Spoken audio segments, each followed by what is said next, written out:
Hai, welcome to my channel. Jangan lupa ya, tonton videonya sampai selesai. Klik tombol like, komen yang positif, dan jangan lupa subscribe, nyalain loncengnya ya teman-teman. Terima kasih.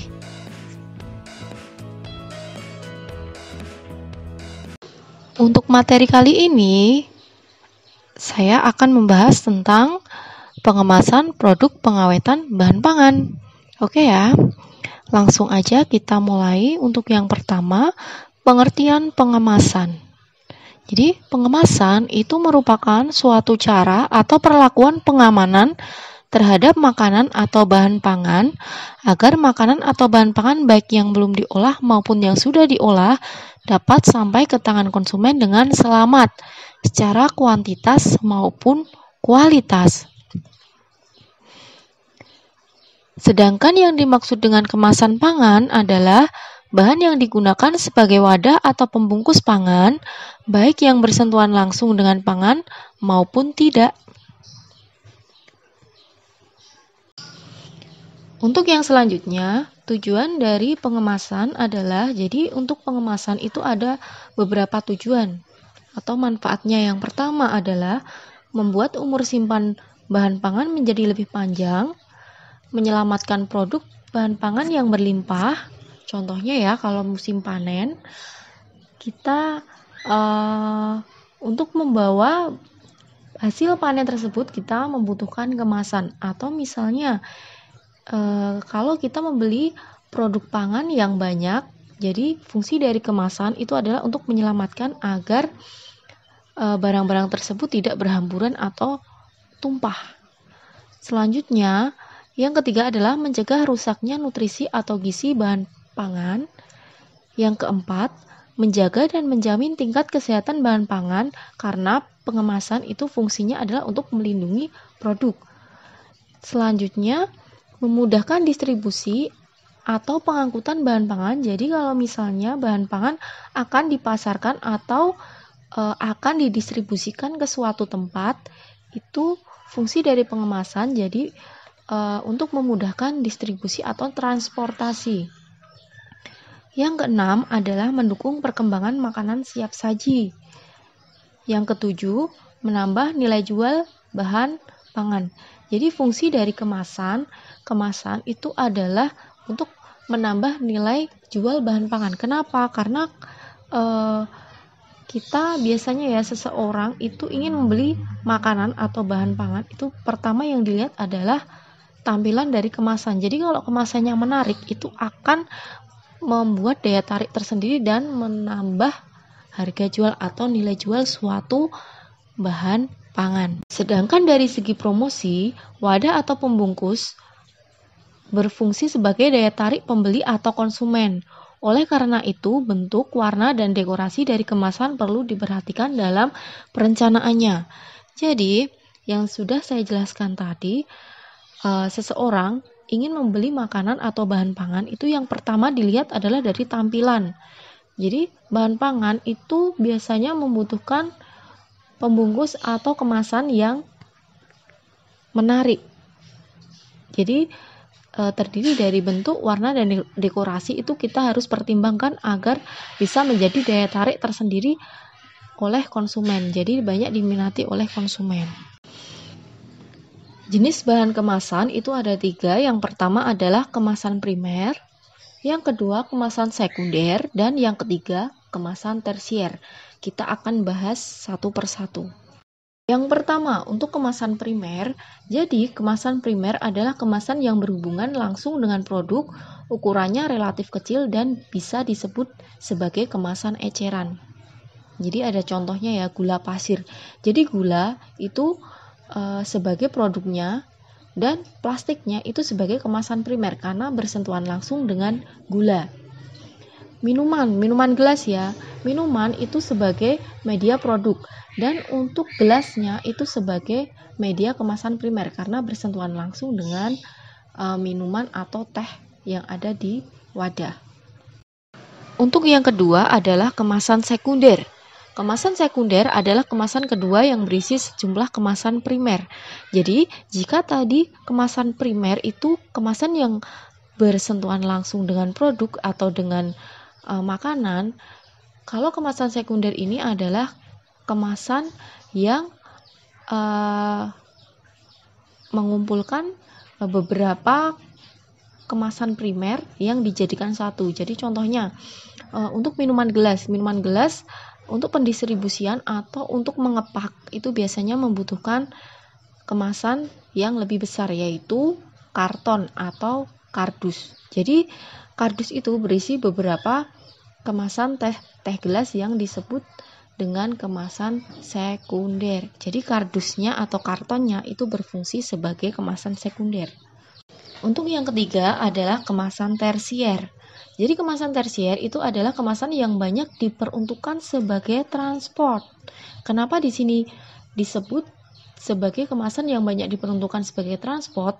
Karena kemasan tersier itu fungsinya untuk mengangkut pendistribusian pangan dari produsen ke toko-toko ataupun ke warung-warung yang akan disetorkan produk-produk yang akan didistribusikan. Jadi contohnya untuk kemasan tersier itu adalah box ya. Jadi kemasan box yang untuk membawa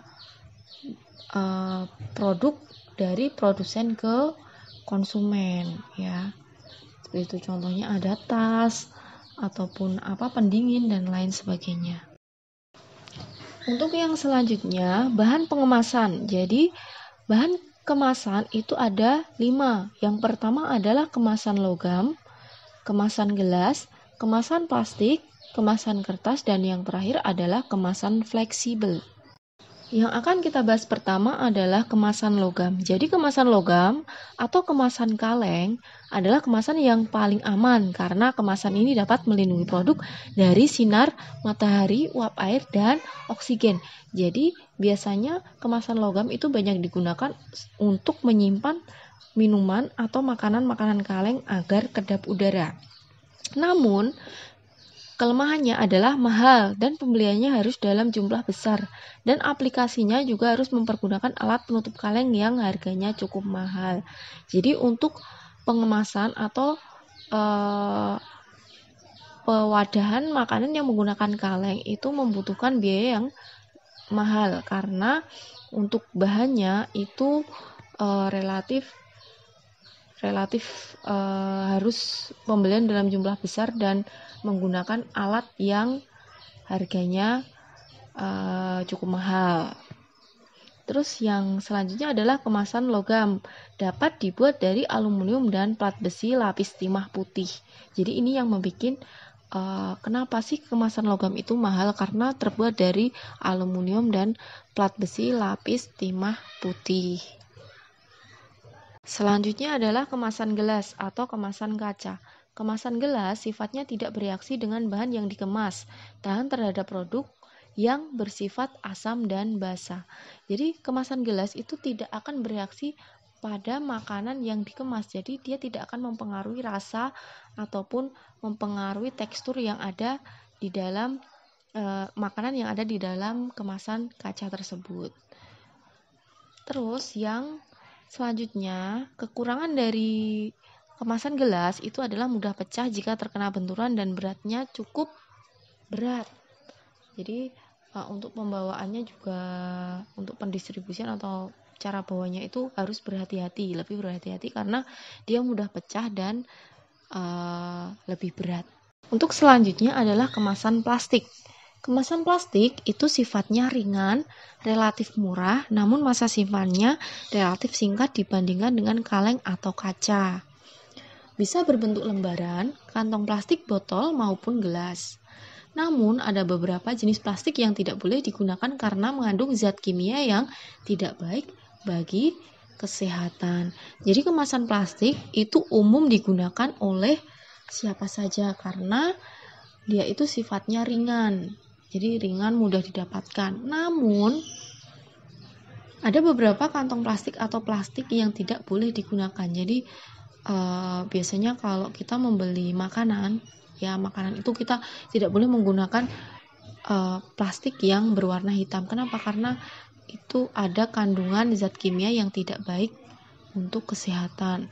Contohnya lagi yaitu styrofoam. Styrofoam itu juga sebenarnya untuk jangka panjang itu tidak baik untuk kesehatan karena akan mengkontaminasi makanan yang ada di dalam styrofoam tersebut. Selanjutnya adalah kemasan kertas. Kemasan kertas dan karton banyak digunakan untuk kotak karton lipat dan kotak karton gelombang yang mudah dicetak. Jadi untuk kemasan kertas ini sangat mendukung makanan cepat saji ya, atau sekarang itu untuk kemasan yang ramah lingkungan. Itu biasanya untuk produsen itu menggunakan kemasan kertas yang bisa didaur ulang ya dan ramah lingkungan, mudah dibawa dan ringan. Untuk selanjutnya adalah kemasan fleksibel. Jadi kemasan fleksibel itu merupakan suatu revolusi dari teknologi pembuatan kemasan. Bentuknya fleksibel sesuai sifat produk yang dikandungnya. Bentuknya berubah jika diberikan tekanan atau sentuhan. Kemasan fleksibel dapat diproduksi dalam bentuk roll atau kantong atau saset. Jadi untuk kemasan fleksibel itu masih ada hubungannya dengan kemasan plastik.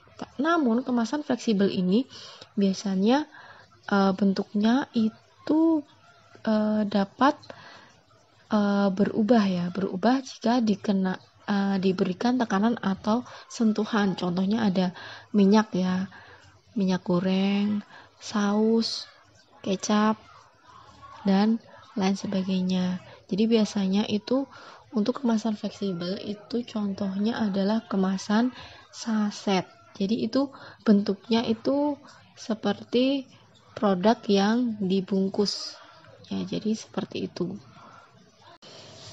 Untuk yang selanjutnya adalah kegunaan atau fungsi pengemasan dalam pemasaran.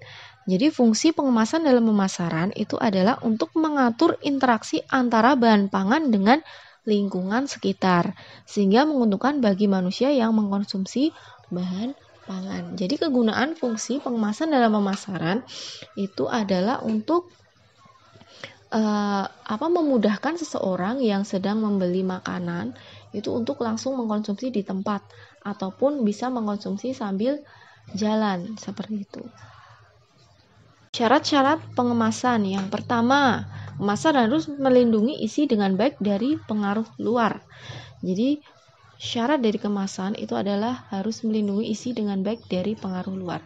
Yang kedua, kemasan harus menjadi media penandaan terhadap barang yang dikemas, sehingga label harus tercetak dengan jelas dan komplit. Yang ketiga, kemasan harus mudah dibuka dan mudah ditutup kembali serta berdesain atraktif. Jadi kalian kalau mau membuat kemasan itu harus mudah dibuka dan mudah ditutup kembali. Kenapa? Karena kalau misalnya kita membuka makanan itu tidak bisa dan sangat sulit, itu pasti kita akan jengkel dan sudah nggak mood untuk makan lagi. Selanjutnya, kemasan harus mempromosikan diri sendiri jika dipasang di etalase toko atau swalayan. Jadi kemasan itu harus mencakup beberapa label ya. Jadi ada nama. Yang penting namanya misalnya keripik singkong. Jadi isinya juga harus keripik singkong. Jadi kita nggak harus tanya sama yang jualan, oh itu keripik singkong. Ya. Terus komposisinya apa saja itu juga harus bisa dijelaskan di kemasan tersebut. Terus yang selanjutnya adalah bahan kemasan harus ramah lingkungan dan dapat didaur ulang. Jadi untuk mendukung lingkungan, kita juga harus memikirkan ya kemasan apa sih yang ramah lingkungan dan tepat digunakan untuk produk kita itu apa gitu. Untuk cara pengemasan itu ada dua. Yang pertama adalah pengemasan alami dan pengemasan buatan. Untuk pengemasan alami itu pengertiannya adalah pengemasan yang menggunakan bahan alami untuk membungkus atau mengemas bahan atau produk pangan. Contohnya pengemasan tempe dengan menggunakan daun pisang, pengemasan dodol menggunakan kulit jagung, membungkus nasi dengan daun jati. Jadi pengemasan alami itu menggunakan kemasan yang alami. Jadi kemasan yang alami yang kita tahu itu adalah kemasan yang berasal dari daun-daunan. Yang pasti daunnya itu juga tidak mempengaruhi rasa dari produk ya. Jadi kita juga harus memilih daun yang tepat atau pas untuk produk kita, agar produk kita tetap terjamin kualitas dan mutunya. Terus yang selanjutnya, pengertian dari pengemasan buatan adalah pengemasan bahan pangan menggunakan bahan-bahan buatan seperti plastik, botol, kertas, logam. Pengemasan ini biasanya dilakukan dengan bantuan alat atau mesin, baik manual maupun semi otomatis. Jadi untuk pengemasan buatan itu adalah kemasan yang terdiri dari kemasan-kemasan yang kita dapatkan dari bahan-bahan buatan. Terus pengemasannya itu juga membutuhkan media lain atau membutuhkan mesin lain untuk mendukung pengemasan dari pengemasan buatan ini. Contohnya ya misalnya plastik. Jadi kalau kita menggunakan kemasan plastik, membungkus plastik, itu kita butuh sealer. Sealernya itu untuk merekatkan plastik agar makanan yang kita kemas itu tidak terkontaminasi oleh udara dan tidak mudah melempem atau tetap renyah. Untuk yang selanjutnya itu adalah pelabelan. Label dan pelabelan berkaitan dengan 3 fungsi, yaitu yang pertama, fungsi identifikasi. Jadi kemasan harus bisa berbicara kepada konsumen. Maksudnya itu nggak ngomong sendiri ya, maksudnya itu bisa memberikan pengertian kepada konsumen. Jadi pada saat konsumen itu melihat produk kita itu sudah ada penjelasannya tanpa harus menanyakan. Ya, jadi di situ ada misalnya labelnya apa, misalnya ya nama makanannya apa, komposisinya apa, terus expirednya sampai kapan. Terus yang selanjutnya fungsi membantu penjualan produk. Jadi kemasan harus menjadi promosi bagi dirinya sendiri meliputi warna, foto, dan gambar. Jadi untuk kemasan itu diwajibkan untuk menarik ya, biasanya menarik konsumen untuk membeli produk kita. Jadi kalau warnanya menarik, ada foto tampilan menarik, ya meskipun realita makanan di dalamnya itu berbeda dengan foto, tapi seenggaknya kita bisa menarik konsumen dengan penampilan dari kemasan atau pelabelan yang ada pada kemasan produk. Yang selanjutnya, fungsi pemenuhan perundang-undangan. Yang perlu kita ketahui, Undang-Undang Pangan Nomor 7 Tahun 1996 Pasal 30 Bab 4 menyebutkan bahwa setiap orang yang memproduksi atau memasukkan ke dalam wilayah Indonesia pangan yang dikemas untuk diperdagangkan itu wajib mencantumkan label pada atau di dalam dan atau di kemasan pangan. Jadi sudah ada undang-undangnya ya. Jadi untuk pelabelan makanan yang ada di Indonesia itu wajib. Label yang dimaksud pada perundang-undangan itu memuat sekurang-kurangnya yang pertama nama produk ya. Contohnya keripik pisang, keripik singkong, tahu bulat, dan lain sebagainya. Komposisi. Jadi komposisi yang dibuat untuk membuat misalnya keripik pisang itu apa saja, misalnya pisang, garam, dan lain sebagainya. Berat atau isi bersih atau neto, jadi beratnya berapa itu juga penting. Terus yang selanjutnya nama dan alamat produsen. Jadi nama dan alamat produsen itu sangat penting. Kenapa? Kalau misalnya ada konsumen yang minat produknya dan ingin memasarkannya sendiri atau untuk menjadi reseller, itu biasanya kan kita membutuhkan nama dan alamat produsen. Jadi langsung saja di situ dicantumkan. Terus yang selanjutnya nomor pendaftaran. Jadi nomor pendaftaran dari Badan Kesehatan itu sangat penting. Jadi nomor pendaftaran dari BPOM. Terus yang selanjutnya tanggal atau bulan dan tahun kadaluarsa ini juga sangat penting. Kenapa? Karena kalau makanan yang tidak ada tanggal atau bulan dan tahun kadaluarsanya itu biasanya dipertanyakan ya. Yang selanjutnya itu adalah kode produksi. Jadi kode produksinya itu adalah barcode ya, barcode. Jadi barcode-nya itu juga harus dicantumkan. Ini contoh apa sih yang wajib untuk Anda packing ya? Untuk label ya, ini ada beberapa contohnya. Ada brand atau nama logo merek dagang. Ya, contohnya Nestle, Indofood, MY, dan lain sebagainya. Yang kedua, nama produk. Contohnya Indomie, Supermie, Milo, dan lain sebagainya. Yang ketiga, jenis produk. Susu coklat atau susu full cream atau susu vanila, keripik pisang, dan lain sebagainya. Nomor 4 adalah logo halal, tanda sertifikat bahwa produk Anda dapat dikonsumsi oleh umat muslim. Tanda ini dikeluarkan oleh oleh Dinpom dan MUI provinsi setempat. Yang kelima, berat atau neto produk Anda, PIRT perizinan, nomor sertifikat izin yang menyatakan bahwa produk Anda telah lulus uji klinis yang dikeluarkan oleh Dinas Kesehatan di provinsi Anda. Terus yang selanjutnya, penjelasan produk. Penjelasan singkat tentang keunggulan produk Anda. Expired, tanggal expired ya, jadi tanggal masih dapat dipergunakan atau tidak, itu sangat penting. Yang selanjutnya adalah barcode, sistem registrasi komputer.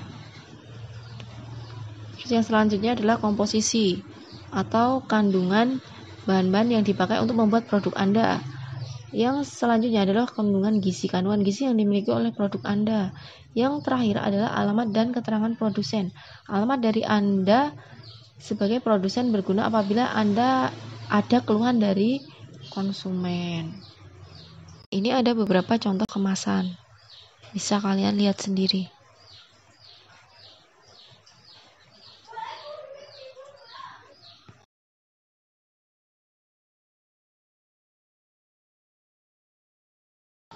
Oke, untuk materi kali ini ya, materi tentang pengemasan saya cukupkan sekian. Terima kasih sudah menyimak video saya. Jangan lupa tetap tonton channel saya sampai selesai. Jangan lupa klik like, komen yang positif, subscribe, dan nyalain loncengnya ya. Terima kasih ya teman-teman. Wassalamualaikum warahmatullahi wabarakatuh.